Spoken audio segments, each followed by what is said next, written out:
They stuck me in the damp, windowless storage room at the back of the hotel, said, "It's all that's left, Emily, you understand?"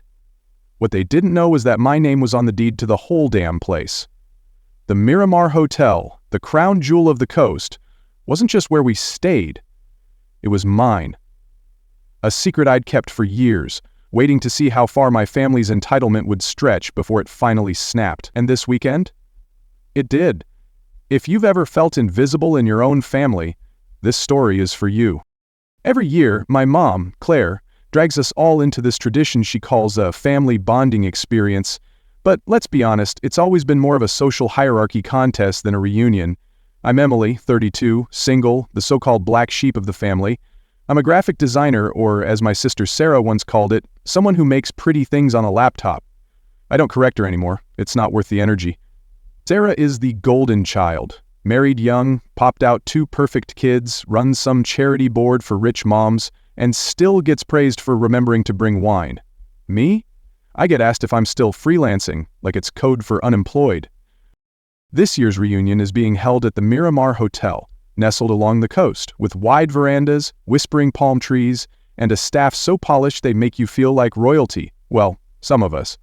6 months ago, Grandpa Henry died, quietly in his sleep. At the reading of his will, I found out he'd left the entire Miramar Hotel to me. Just me. He never told anyone, not even my mom. His own daughter, not even Sarah.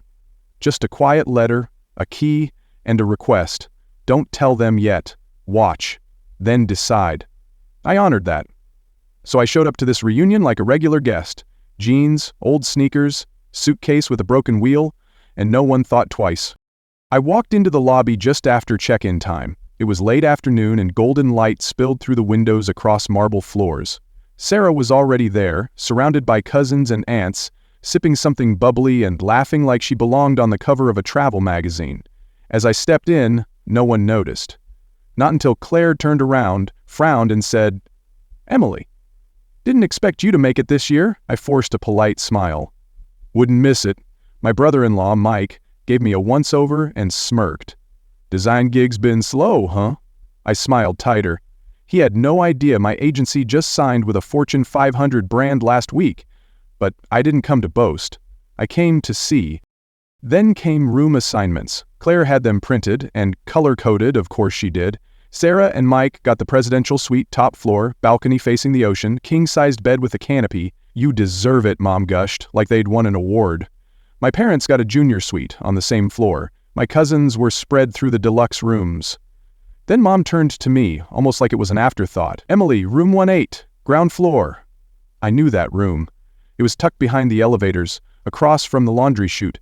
Thin walls, no view, next to the staff's mop closet. "Oh," I said, keeping my voice even. The manager, Carlos, paused, eyes darting toward me.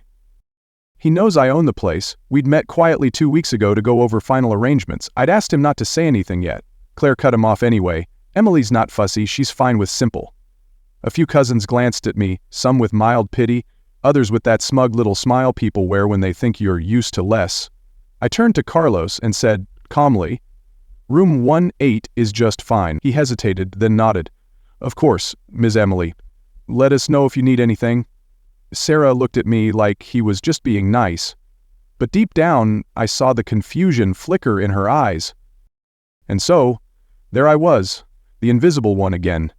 But this time, something was different. Because while they saw me as the family disappointment, I was quietly walking the halls of my own hotel, and they had no idea what was coming next. I grabbed the key and headed to the elevator, clutching my overnight bag a little tighter than I needed to. Behind me I could hear Rachel mutter under her breath, "Same old Emily, taking the scraps." I didn't even bother turning around. Room 108 was tucked at the far end of the first floor, right next to the laundry chute and across from the staff's storage. The hum of washing machines echoed faintly through the paper-thin walls, and the tiny window overlooked nothing but dumpsters and loading docks. I sat on the stiff bed, placed my bag on the floor, and stared at the blank wall. The irony wasn't lost on me. I owned the building, the linen on the bed, the damn ice machine they'd complain about tomorrow morning. Yet here I was, in the worst room, like always. And the worst part? It wasn't the room. It was that it still hurt. After all these years, after all I'd built, my own family still saw me as small.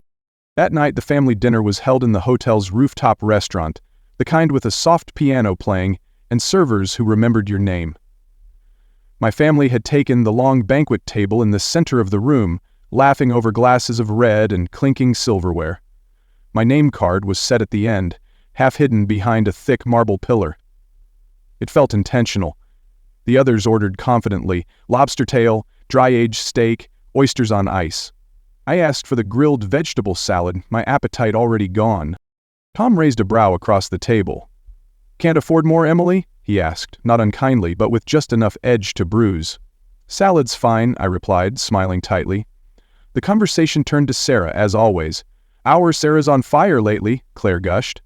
"Another promotion. That new house in the Heights? Honestly, she's unstoppable." I could feel the eyes sliding toward me just briefly. "Emily's still doing that art stuff?" my Aunt Linda asked, waving a hand vaguely in my direction. "Graphic design," I said quietly. "My agency just landed an international account, but no one heard me. Or maybe they didn't care." A moment later, the head chef, Antonio, stepped out of the kitchen, his apron crisp, his voice rich and warm. He approached my end of the table and bowed slightly. "Salad okay, Miss Emily?" My family went still. "You know the chef?" Sarah asked, eyes narrowing. I looked up from my plate and smiled. "We've met," I said simply. The truth? I'd hired Antonio myself 3 months ago. He ran the entire kitchen under my direction, but to them I was still the girl who barely made rent and always needed help. It didn't matter that none of it was true anymore, that I had more money in savings than all of them combined. What mattered was the story they'd written about me and how badly they wanted to keep it alive. As dinner wore on, the wine flowed and their jabs got sharper. Carlos, the hotel manager, pulled me aside near the bar. "Miss Emily," he said, voice low, "I can't stand watching them treat you like this. You're the owner. You should speak up." I shook my head. "Not yet," I said. "I need to understand why they act this way." He nodded, but I could see the frustration in his eyes. "Your grandfather believed in you. You're doing everything right." I stepped out onto the terrace, letting the cold air clear my head. The ocean was dark and endless beyond the lights. Somewhere deep inside, I knew this wasn't about the hotel. This was about being seen, being respected, being enough. My grandfather had trusted me with his legacy, but the people who should have known me best still saw me as the family disappointment. Later, back at the table, the noise had grown louder. Jack was showing off pictures of his new Porsche. "Cost more than Emily's apartment, I bet," he laughed. Linda turned to me, eyebrows arched. "What did that staff member want earlier, Emily? Some kind of issue?" I cleared my throat. "Just a booking mix-up," I said, sipping my water. Sarah leaned into Mike, whispering loudly enough for me to hear, "She's always some kind of problem." I looked at my mother then. She didn't defend me. She didn't even flinch, just kept sipping her wine. I thought back to my childhood, when I would draw for hours while Sarah played piano or danced in recitals. My parents would clap until their hands hurt for her. For me, "That's nice, sweetie," was all I ever got. By the time dessert came, my appetite had long gone. I slipped away from the table and walked into the empty lobby. The chandelier above cast warm light on the marble floor. Carlos met me by the front desk, holding a cup of tea. "Your grandfather would be proud," he said gently. "You've made more improvements in a few months than anyone in years. The staff, they admire you."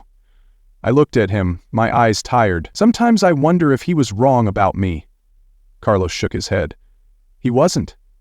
And deep down, you know it." I nodded slowly, staring out at the entrance where my family had walked in, full of arrogance and assumptions. Maybe tomorrow they'd find out who really paid for the wine they were so quick to spill. The next morning, I walked into the breakfast buffet with a calm face and a stomach in knots. Staff nodded at me with that subtle, respectful glance they reserved for someone important. But my family was too busy piling smoked salmon and pancakes on their plates to even notice. Claire eyed my bowl of fruit and yogurt like it offended her. "That's all you're eating? You look sick, Emily," she said. "I'm healthy, Mom," I replied, keeping my voice light. I like starting light. Mike, already sipping a mimosa, laughed. "Light? More like cheap." The table chuckled around me. I just focused on my spoon, heart burning, not ready, not yet, to tell them the truth. The day was filled with hotel tours, spa visits, and lounging by the infinity pool. Naturally, Sarah and Mike got the full VIP massage package. Claire pulled me aside with that faux concern in her voice. "No spots left for the premium massage, Emily. You'll get the basic one." Later, a staff member told me the truth. Claire had canceled my booking, said it'd be wasted on me. At lunch, the conversation turned to Grandpa Henry. "I still can't believe Dad sold this place before he passed," Claire said with a wistful sigh. "Must have been a huge offer," Tom added, chewing slowly like he was processing some great loss. Sarah leaned back with a theatrical sigh.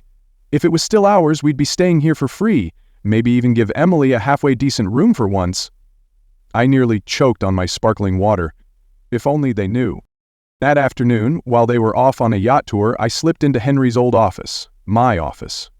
Carlos, the hotel manager, met me with a respectful nod and handed me a weathered box of documents from Henry's personal files. I sat on the floor and slowly sifted through letters, photos, and old receipts. Then I found it. A letter from Claire to Henry written 15 years ago. My stomach turned as I read her words. "Dad, Emily's not like us. She'll never make it. She's soft, fragile. If you keep favoring her, you'll ruin her. Sarah should get the hotel someday." My hands trembled.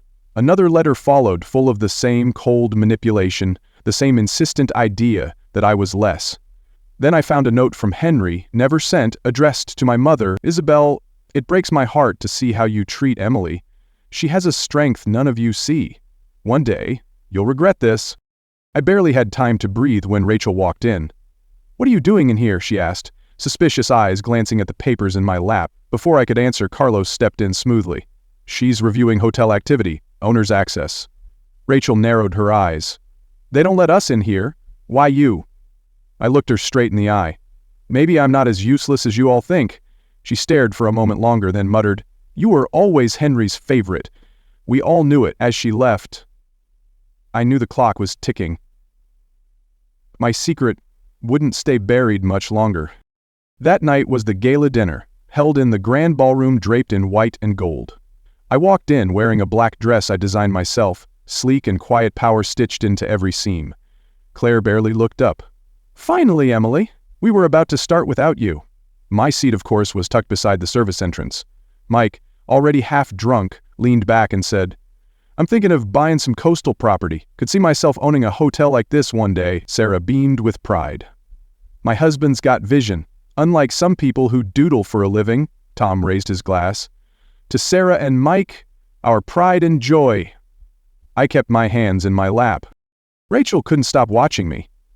"Emily, I saw you in the private office today. You looked comfortable." Tom frowned. "What were you doing back there?" "Just looking over some things," I said. Claire snorted. "You? What business would you have in a hotel office?" Mike laughed loud. "Emily, owning a place like this? That's rich." "Right then." Carlos appeared with a tray of champagne. "Compliments of Miss Emily," he said. Claire blinked. "We didn't order that." "It's from me," I said softly. Sarah rolled her eyes. "Oh, please. You can't afford that." "You don't know me as well as you think," I said. The table fell silent. Tom leaned forward. "What does that mean, Emily?" I could have said it right then, could have slammed the truth down like a gavel, but I didn't. Not yet. "Just a small gesture for family," I said. They were stunned, not by the drink, but by my grace. During dessert, Sarah brought up Henry again. "I still don't get why he sold the hotel and never told us. It was ours." "Maybe he knew not everyone had the right intentions," I said, letting my eyes rest briefly on Tom and Mike. Mike sat up. "What's that supposed to mean?" Henry believed a family business reflects the heart of the family. Not everyone's heart is in the right place. Claire tried to wave me off, but I leaned in. "When he got sick, I was there. You all were busy chasing your version of success. I listened. He told me legacy is about how you treat people, not how much you take." Mike slammed his hand on the table. "Enough games. Say what you mean." Javier, the general manager, appeared by my side. "Everything all right, Miss Emily?" My family froze. Tom blinked. "Why do they call you that? Why do they treat you like someone important?" I took a deep breath, feeling the weight of 30 years on my shoulders. "Because they respect my work," I said. Mike scoffed. What, designing logos? I run a global agency, I said calmly. 30 employees, clients on 3 continents. Last year we cleared $3 million in revenue. Jaws dropped. Claire's glass trembled in her hand. Sarah hissed, "You're lying." If I'm so unsuccessful, I said, why would I take the smallest room? Because I needed to really see how far you'd all go. Their faces shifted, some flushed with shame, others still stubborn. Henry saw something in me you never did, and maybe that's why he trusted me with the one thing you all took for granted. Tom opened his mouth to speak, but I stopped him. Would you have listened? Or would you have just found another way to dismiss me? Only Rachel stayed after the others left the table. She sat still for a long time, looking older than she had before. I always knew you were different, she said quietly. Henry told me to learn from you. I didn't understand then. I think I do now. She glanced toward the ballroom doors. There's more, isn't there, about the hotel? I nodded, quietly. Tomorrow, you'll all know. The next morning, I stood in front of the mirror and adjusted my ivory suit jacket. It was simple, tailored, nothing flashy, just like the person I'd become. Not the invisible one they mocked, but the woman who quietly carried a legacy they had all overlooked. Downstairs, the breakfast room buzzed softly. My family sat in their usual places, but there was a shift. Quiet glances, lingering stares. The words I had spoken last night hung in the air like dust in sunlight. Claire looked up first. Emily, she started, almost tender. We didn't know your business was doing so well. You should have told us. I gave her a small smile. I tried, Mom. You always changed the subject. You always had a better story about Sarah. Sarah's cheeks flushed pink as Tom leaned in. We are proud of you, honey. It was too late for sugar, though. Mike, always the cynic, leaned back in his chair. $3 million in revenue? Sounds good on paper, but that's not profit. I met his eyes without blinking. 28% profit. After taxes, his smirk wavered just enough. At 10 o'clock sharp, Carlos approached. Miss Emily, the meeting room's ready. The words startled them. Meeting? Claire asked. I arranged a short presentation, I said. About Henry, his history here, his legacy. Their curiosity got the best of them. We walked into the conference room, glass walls overlooking the ocean, sunlight spilling in like it belonged. My hotel staff stood respectfully along the wall, and Arthur Mendes, Henry's lawyer, waited by a small table. The chairs were arranged in a wide circle, facing the screen. Tom narrowed his eyes. What's this really about, Emily? I stood up, heart steady. You think Henry sold the hotel, but he didn't. Not really. Claire stiffened in her seat. Then what? Mendez stepped forward. Henry placed the hotel into a private trust 6 months before he passed. The beneficiary was chosen by him alone. He turned and nodded at me. Emily is the sole owner of the Miramar. Gasps rippled through the room like cold water. Mike jumped up. That's a joke. Why would he choose her? I locked eyes with Claire. Ask Mom, I said. I found the letters. Claire's face went pale. The ones where you told Henry I'd never be good enough, that I'd ruin everything if he didn't give the hotel to Sarah? Claire's hand covered her mouth. Mendez handed out folders. Inside were copies of letters, emails, and documents. Also inside, I said, you'll find proof that Dad and Mike tried to pressure Henry into selling the hotel for a fraction of its value. Tom flipped through the folder, his face draining. That's not what you hired a fake appraiser, Dad, I said. He wasn't fooled. Mendez added calmly. Henry was disappointed, but he knew what he was doing when he chose Emily. Mike's anger boiled over. She manipulated him. I didn't, I said. In 6 months, I've increased revenue, won guest awards, and staff satisfaction's higher than ever. The team behind me nodded. And I didn't take the worst room because I had no choice. I took it because I needed to see just how low you'd all sink when you thought I was beneath you. Claire couldn't meet my eyes. You were always his mirror, she whispered. He said you reminded him of himself. That's why he gave it to you, her voice cracked. I was never enough for him, not like you. Her words hit harder than I expected. Mom, I said softly, I never wanted more than a place at the table, but you all needed me to stay small so you could feel big. Tom looked broken, folding the papers in silence. We thought if we ignored you, you'd go away, he said. Sarah was quiet, but something shifted in her gaze. He gave it to you because you have what we don't, she said quietly. Heart? I opened the final envelope, Henry's last letter. He wanted this read today, I told them. I read it aloud. voice steady. Dear family, if Emily is reading this, it means she accepted her role. This hotel isn't just a building. It's everything I believed in: kindness, humility, integrity. Emily has all of it. Isabel, I never compared you to. I loved you both. But Emily's strength is different. She will carry this legacy forward, and I hope you let her lead you. The hotel is hers, but it's yours too if you learn to value the things that matter. Love, Henry. By the time I folded the paper, even Claire was crying. Emily, she whispered, I spent my life competing with a daughter who wasn't even trying to compete. I'm so sorry. She stood and hugged me like she meant it. Can you forgive me? I held her close. I already have, I said. Tom spoke next, admitting, I chased money, I ignored my child. Sarah joined, tears streaking her makeup. I was too busy proving I deserved something that never belonged to me. Mike stood by the door, fists clenched. You want us to crawl now? For something you didn't earn? I turned to him. I earned it. Quietly. Honestly. But this hotel doesn't have to divide us. Henry hoped it would heal us. Mendez stepped in. Henry left an option for Emily to share stakes with family members if they commit to his values. I added, not for show, for change. Tom nodded. Then what happens now? I smiled. We rebuild. As a family. Not perfect, but honest. I'll run the hotel, but we'll have a family council, focused on giving back, charity, education, hospitality, real legacy work. Claire gripped my hands. I don't deserve it, she said, but I want to try. That's all I ever needed, Mom. Sarah hugged me. Tom joined. Mike left the room, but I called after him. The door's open when you're ready, and for the first time in decades, I believed it might stay that way. The room felt different now, lighter, like a storm had passed and left the air washed clean. We weren't perfect, not even close, but for the first time in years it felt like we were facing each other honestly, without masks. Sarah's voice was quiet but steady. How do we fix this, Em? I looked around that room filled with people who once treated me like I didn't belong. With honesty, I said. Henry used to say, wounds only heal when they're brought into the light. Tom nodded slowly. You've got his wisdom, Emily.